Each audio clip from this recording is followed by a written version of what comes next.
18 ভাটির দেশ সুন্দরবন। মানুষের জীবন জীবিকার সঙ্গে এখানে ওতপ্রোত জড়িত প্রাকৃতিক বিপর্যয় ও মানুষ পশু সংঘাত।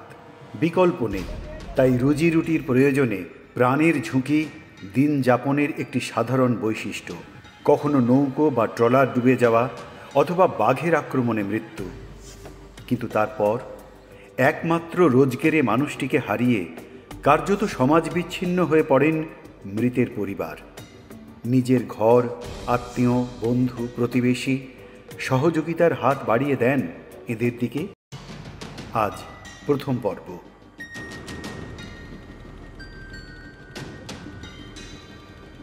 আমার বাপের বাড়ি হচ্ছে বাঁশদ্রোণী। আমার বিয়ে হয়েছে সুন্দরবনে, সুন্দরবন রজতজুবলি স্কুল। আমার স্বামীর নাম অর্জুন মণ্ডল। আমার স্বামী নদীতে মাছ কাঁকড়া মারত। দীর্ঘ 25 বছর ধরে মাছ কাঁকড়া মেরেছে। 2019 সাল জুলাইয়ের 28 তারিখে জঙ্গলে অ্যাক্সিডেন্ট হয়, বাঘের আক্রান্তে ওনার মৃত্যু হয়। ওনার বেলা 12টা-13টার দিকে। ওদের পাশে নৌকো ছিল, একজনের নাম ধ্রুব মণ্ডল, একজনের নাম হচ্ছে, মানে আমি ঠিক খবর পাইনি, আমাদের দুজনের মধ্যে এতটাই ক্লোজ ভালোবাসা ছিল, আমি ঠিক বুঝতে পেরেছিলাম যে আমার নৌকোয় কোনো একটা ক্ষতি হয়েছে। তো সেই মুহূর্তে আমার ছেলে যখন ঘরে বসে আছে, আমি বলছি বাবু আমার না একটু নদীর চরের দিকে যাওয়ার ইচ্ছা হচ্ছে। তা ছেলেকে বলছি বাবু ছেলে বলছে কেন? আমি বলছি আমার মনে হচ্ছে তোমার বাবার কিছু একটা হয়েছে। তো বলছে তোমার এরকম মনোভাব তৈরি হচ্ছে কেন যে বাবার কিছু হয়েছে? আমি বলছি হয়েছে, আমার মনে হচ্ছে, কিন্তু আমার বুক কাঁপছে আর আমার আপন ইচ্ছা চোখ দিয়ে জল আসছে। আর তোমার বাবা এসে শুধু যেরকম এসে ডাকে ওরকম ডাকছে। ছেলে ঘন্টাখানিক পরে এসে, মানে রাস্তার থেকে এসে দেখি হাজার হাজার মেয়ে বউ আমার বাড়ির ভিতরে ঢুকে যাচ্ছে। তখন আমি এইটুকু বললাম যে আজকে কোনো মিটিং তো নেই।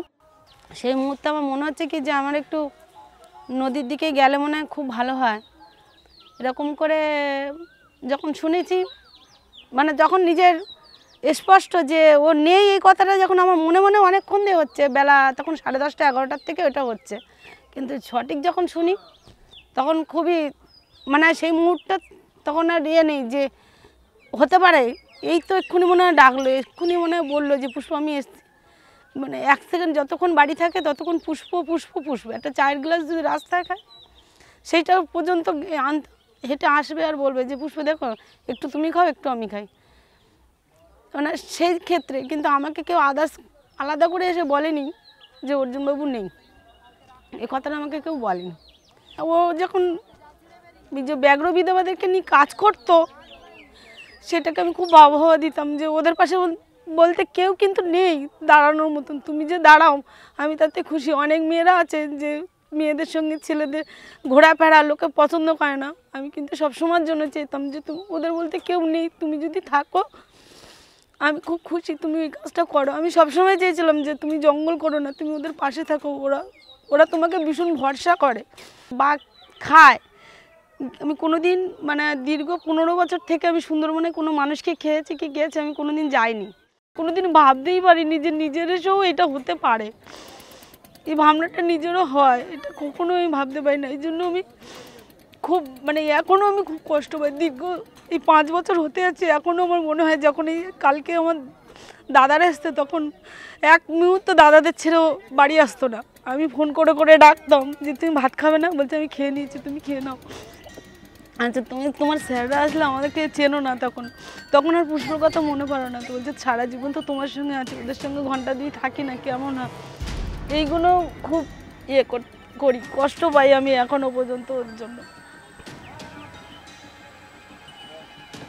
সুন্দরবনে এই নদী খাল আগে খুব পছন্দ ছিল, এখন নদীকে আমি একদম সহ্য করতে পারি না।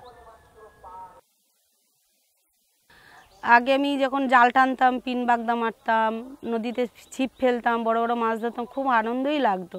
তখন খুব আশা, খুব শখ করে ভালো করে খেতাম। যেখান থেকে আমার স্বামীর অ্যাক্সিডেন্ট হয়েছে সেখান থেকে আমি নদীকে তো পছন্দই করি না, কাঁকড়া মাছও আমি পছন্দ করি না। এটা আমার যেন একটা ঘেন্না যে আজকে ওই মাছ কাঁকড়া মারতে গিয়ে আজকে একটা প্রাণ চলে গেছে, তার জন্য আমি ওগুলো খাইও না, ও অতএব ধরিও না।